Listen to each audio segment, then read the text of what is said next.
இன்று சர்வதேச மகளிர் தின விழா. உலகம் முழுவதும் மிகவும் சிறப்பாக உணர்வுபூர்வமாக எழுச்சியுடன் கொண்டாடி மகிழ்ந்து கொண்டிருக்கின்ற நல்ல நேரம். புதுச்சேரியிலே எல்லாவற்றுக்கும் சிகரம் அமைத்தால் போல் சிகரம் சேவை அமைப்பு மிக சிறப்பாக இந்த 35வது மகளிர் தின விழாவை மிக அருமையாக கொண்டாடி கொண்டிருக்கிறார்கள். எல்லோரும் ஒரு நல்ல உணர்வுடன் ஒரு எழுச்சியுடன் இந்த விழாவிலே பங்கெடுத்துக் கொண்டிருக்கின்றோம். மிகவும் சிறப்பு. வரவேற்புரையிலே மரியாதைக்குரிய செல்வமணி ஐயா சொன்னது போல ஒரு பெரிய போராட்டத்தில் தொடங்கிய நாள் தான் என்று இன்று பல்வேறு கொண்டாட்டங்களில் அது மாறிக்கொண்டிருக்கிறது.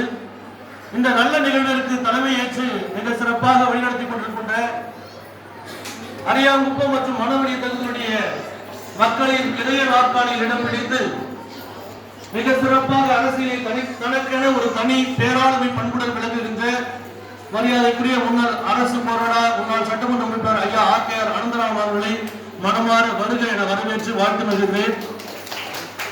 மேலும் இந்த சிகரம் சேவை அமைப்பினை மிக திறம்பட நடத்தி கொண்டிருக்கின்ற மரியாதைக்குரிய சமூக ஆர்வலர், கல்வியாளர், வழக்கறிஞர், எதிர்காலத்தில் புதுச்சேரி அரசியலில் அசைக்க முடியாத ஒரு நம்பிக்கை நட்சத்திரமாக வர இருக்கின்ற என்னுடைய மாணவ இளவல் மரியாதைக்குரிய சந்திரமௌலி அவர்களை மனமாற வரவேற்கின்றேன், வாழ்த்துகின்றேன்.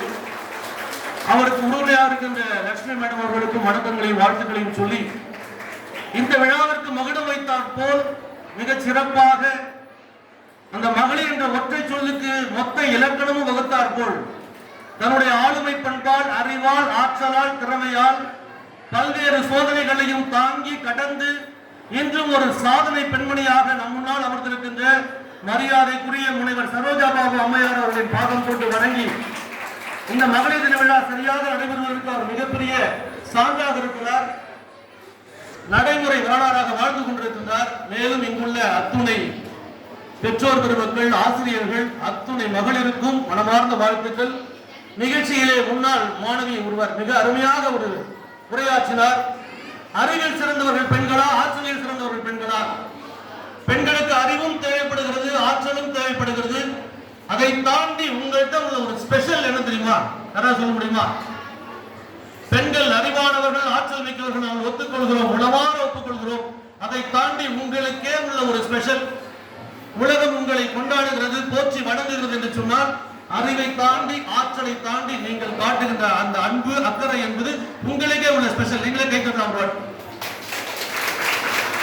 அந்த தாய்மை என்னும் மரத்தை இறைவன் உங்களிடம் தான் கொடுத்திருக்கிறார். அன்பை உங்களைப் போல யாராலும் காட்ட முடியாது, அக்கறையை உங்களைப் போல யாராலும் காட்ட முடியாது. அறிவில்லாத அன்பும் ஆபத்து, அன்பில்லாத அறிவும் ஆபத்து. இன்று இரண்டும் சமமாக கலந்து செயல்படும்.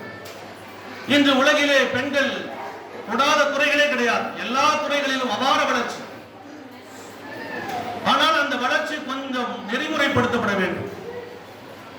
இயல்பாகவே உளவியல் சொல்கிறது, பெண்கள் உணர்வு ரீதியாக யோசிப்பார்கள், ஆண்கள் மூளையிலிருந்து பேசுவார்கள் என்று. ஆனால் இந்த இரண்டும் ஒரு சமநிலைப்படுத்தப்படுகின்ற பொழுது அங்கு ஒரு சமநிலை சமுதாயம், ஒரு வளர்ச்சி மிக்க சமுதாயம் உருவாகிறது. வருகின்ற சூழ்நிலையை பார்த்தால் பெண்களுக்கு படிப்பு இருக்கிறது, தகுதி இருக்கிறது, திறமை இருக்கிறது, சம்பாதிக்கிறார்கள், எல்லா வித ஆற்றலும் இருக்கிறது. ஆனால் கொஞ்சம் அச்சம் நிலவுகிறது. குடும்பம் என்ற கட்டமைப்பு வருங்காலத்தில் இருக்குமா என்ற கேள்விக்குறி அதிகமாகிக் கொண்டே போகிறது. நீதிமன்றங்களிலே விவாகரத்து வழக்குகள் பெருகிக் கொண்டே போகிறது. இதெல்லாம் வளர்ச்சியுடைய ஆபத்தா இல்ல வளர்ச்சியுடைய ஒரு நல்ல இலக்கா என்று சொன்னால் சற்றே யோசித்து பார்க்க வேண்டும். ஏனென்று சொன்னால் குடும்பம் என்று வருகின்ற பொழுது அது மிகப்பெரிய நிறுவனம். 146 கோடி மக்களை கொண்ட இந்தியா இன்றும் சிந்தாமல் சிதறையாமல் பல்வேறு வேற்றுமைகளுக்கு மத்தியில் ஒற்றுமையாக இருக்கிறது என்று சொன்னால், என்னதான் மேலைநாட்டு கலாச்சாரம் வந்தாலும் அந்த குடும்பம் என்ற கட்டமைப்பு மிக சிறப்பாக இருப்பதால் எல்லோரும் மகிழ்ச்சியுடன் நிம்மதியுடன் வாழ்ந்து கொண்டிருக்கின்றோம். சட்டத்தை வீட்டில் பேசினால் வாழ்க்கை நடத்த முடியாது, வழக்கு மட்டும்தான் நடத்த முடியும்.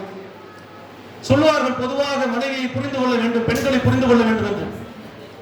உலகிலேயே மிக மிக கடினமான விஷயம் பெண்களை புரிந்து கொள்ளும். பெண்களுடைய ஆழ்மனதை இறைவனால் கூட புரிந்து கொள்ள முடியும். ஒரு கவிஞன் சொல்லுவார், பெண்கள் தனக்கான முடிவை தானே எடுக்கின்ற பொழுது தேவதைகளாக மாறிவிடுகிறார்கள். தனக்கான முடிவை தானே எடுக்க வேண்டும். அப்பொழுதுதான் பெண்கள் பேரழகு தேவதைகள். ஆனால் அவர்கள் மீது அடுத்தவர் அவர்கள் முடிவு திணிக்கப்படுகின்ற பொழுது அவர்கள் பத்திரகாளியை விட 10 மடங்கு உருவெடுத்துள்ளார். இரண்டுமே அவர்களால் முடியும். ஒரு இடத்தை சொர்க்கமாக்கவும் முடியும், ஒரு இடத்தை நரகமாக்கவும் முடியும். அவர்களுடைய ஒரு வார்த்தை கொள்ளும், ஒரு வார்த்தை வெல்லும். அந்த குடும்பம் என்ற கட்டமைப்பிலே ஒரு ஆண்மகன் சரியாக ஒரு தளத்திலே இயங்குகிறான் என்று சொன்னால், ஆண்களால் வெகுவாக வெளி உலகிலே சாதிக்க முடிகிறது பல்வேறு துறைகளில் என்று சொன்னால், அதற்கு அடித்தளமாக இருவர் அவர்கள் வாழ்க்கையில் நிச்சயமாக இருப்பார்கள். பெற்றெடுத்து சரியாக வளர்த்த தாய், பின்பும் திருமணத்திற்கு பின்பு சரியாக இருந்து வழிநடத்துகின்ற வாழ்க்கை துணை, இவர்கள் இருவருடைய துணை இல்லாமல் எந்த ஆண்மகனாலும் சாதிக்க முடியாது. அதனால்தான் மீண்டும் மீண்டும் சொல்வார்கள், ஒவ்வொரு ஆணினுடைய வெற்றிக்கு பின்னால் பெண் இருக்கிறார்கள். அதை அசைக்க முடியாத உண்மை. அந்த விட்டு கொடுத்தல் அழகாக ஒரு கவியன் சொன்னான், விரைவாக முடிந்து விடுகிறேன். அழகாக ஒரு கவியன் சொன்னான், விட்டு கொடுத்தல் என்பது தொலைப்பதல்ல, அது விதைப்பது. வாழ்க்கையில் அட்ஜஸ்ட்மெண்ட் இருக்க வேண்டும், ஆர்குமெண்ட் இருக்கக்கூடாது. இன்னும் ஒருபடி மேலே நாம் வாழ்க்கின்ற போது மணமக்களை சொல்லுவோம், திருமணங்களிலே வள்ளுவனும் வாசகியும் போல, ராமனும் சீதையும் போல. வள்ளுவனும் வாசகியும் எப்படி வாழ்க்கை நடத்தினார்கள் என்று யாருக்கும் தெரியாது. அவர்களுக்குள்ளும் பிரச்சனைகள் இருந்திருக்கும். யாரும் முழுவதுமாக புரிந்து கொள்ள முடியாது. ஒரே ஒரு விஷயத்தை தெளிவாக புரிந்து கொள்ள வேண்டும், கணவனும் மனைவியும் ஒருவரை ஒருவர் தெளிவாக புரிந்து கொள்ள முடியாது என்பதை புரிந்து கொண்டு சந்தோஷமாக இருக்க வேண்டும். அண்டர்ஸ்டாண்டிங் அபவுட் நாட் அண்டர்ஸ்டாண்டிங், அவ்வளவு எளிதில் புரிந்து கொள்ள முடியாது. புரிந்து கொள்ளக்கூடிய விஷயமும் கிடையாது. இருக்கிற வேறுபாடுகளுக்கு மத்தியில் இணைந்து வாழ்வதுதான் வாழ்க்கை. விட்டுக் கொடுப்பது என்பது வாழ்க்கையை தொலைப்பதல்ல, விட்டுக் கொடுப்பு என்பது விதைப்பது. சில நேரங்களில் குடும்பங்களில் வில்லாக வளைந்து விட வேண்டும். வில் வளைவது எவ்வளவு அழகாக இருக்கிறதோ அதுபோல வளைந்து கொடுப்பதனுடைய தாழ்மை கிடையாது, கோழைத்தனம் கிடையாது, அதனுடைய வெற்றி. சில நேரங்களில் வீழ்ச்சி கூட மகிழ்ச்சி எதிரும். மழை துளி மேலிருந்து வானிலிருந்து கீழே விழுகிறது, விழுவது கூட சில சமயங்களில் மகிழ்ச்சி எழுச்சி. அதே போல வாழ்க்கையிலே தோற்று போவது கூட மகிழ்ச்சி. கணவன் மனைவியிடம் தோற்று போவதும் அப்பா மகளிடம் தோற்று போவதும் மிகப்பெரிய மகிழ்ச்சி. நீங்கள் பெறுகிற வெற்றி ஒரு பிரிவை ஏற்படுத்தும் என்று சொன்னால் தயவு செய்து அந்த வெற்றியே வேண்டாம், தோற்று போங்கள், உங்கள் வாழ்க்கை ஜெயிக்கட்டும். எனவே அன்பார்ந்த மகளிர்களெல்லாம் மீண்டும் நான் சொல்லிக் கொள்வது, கடந்த 100 ஆண்டுகளுக்கு முன்னால் மிகப்பெரிய போராட்டத்திற்காக சம வேலை, சம நேர உழைப்பு இவற்றுக்காக போராடி பெற்ற அந்த ஒரு மிகப்பெரிய உரிமை இன்று எல்லா தளங்களிலும் எல்லோருக்கும் கிடைக்க வேண்டும். அவர்கள் நிறைவாக தங்களுடைய வாழ்க்கையை சம உணர்வுடன் சமநிலையுடன் வாழ வேண்டும் என்ற நல்லெண்ணத்துடன் வாழ்த்துகிறேன்.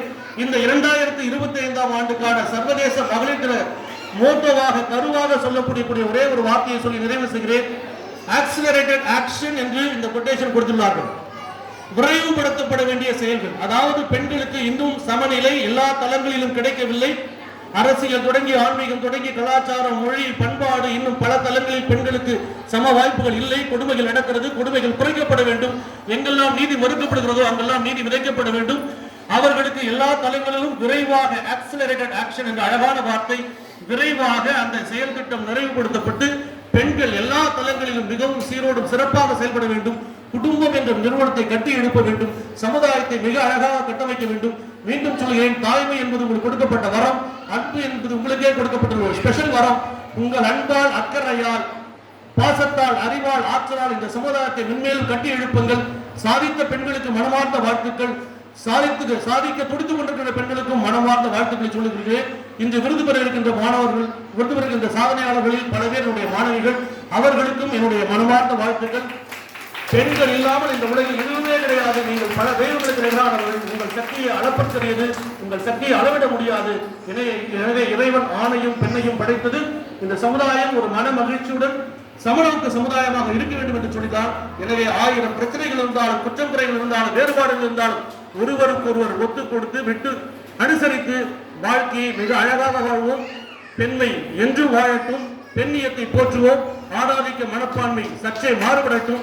எதிர்காலத்தில் பெண்கள் சமுதாயம் சிறந்து தழைத்து எல்லா நிலைகளிலும் சுபீட்சமாக இருக்கட்டும் என்று சொல்லி இந்த சர்வதேச மகளிர் தினத்திலே சிகரம் சேவை அமைப்பு சார்பாகவும் இங்குள்ள அத்துணை பெரியவர்கள் ஆசிரியர்கள் சார்பாகவும் எல்லாமுள்ள இறைவனை வேண்டி அனைத்து மகளிருக்கும் மகளிர் தின நல்வாழ்த்துக்களை கூறிக்கொண்டு விடைபெறுகிறேன். நன்றி, வணக்கம்.